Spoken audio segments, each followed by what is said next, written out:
For centuries, millions believed the spiritual heartbeat of South America was purely Latin. But hidden beneath the drums of Cuba, the chants of Brazil, and the altars of the Caribbean lies a secret truth. African, specifically Yoruba, civilization did not disappear across the Atlantic. It reshaped an entire continent. And through a forbidden religion once punished by colonial powers, the Orisa found a new home. Santería, the unbroken spirit of Yoruba culture in the New World. Before we dive into the main story, like and subscribe to our YouTube channel and click on the bell notification button for more interesting video like this. Yoruba influence in South America and the rise of Santería. When millions of Africans were forcibly taken across the Atlantic during the transatlantic slave trade, between the 16th and 19th centuries, a large percentage came from Yoruba land, today's Nigeria and parts of Benin and Togo. These Yoruba people carried with them more than chains.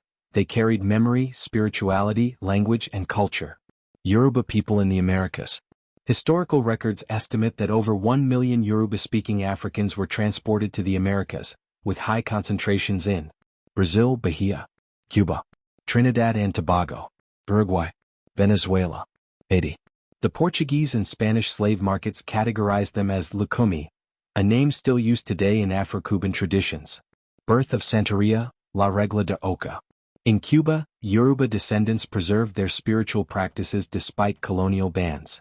To survive persecution by Catholic authorities, they syncretized Orisa worship with Catholic saints. This fusion created the now famous Afro Caribbean religion, TERÍA, the way of the saints. But behind every saint was an Orisa, Shango Saint Barbara, Ashan Our Lady of Charity, Obatala Our Lady of Mercy, Yamaya Our Lady of Regla, Ogun Saint Peter. This was not assimilation, it was resistance disguised as devotion. Yoruba language still alive in the Caribbean. Even after 300 years, Yoruba liturgical terms survive. Orisa, Ifa, Babalawo, Odiyo, Igbo. Cuban priests still chant Yoruba incantations almost unchanged from West Africa. In Bahia, Brazil, the religion Candomble preserves Yoruba culture through dance, drumming, food, and cosmology. Yoruba drums shaped Latin music. Yoruba rhythmic structures, bata, gangan, dundun, heavily influenced. Salsa, samba, rumba, reggaeton, Latin jazz.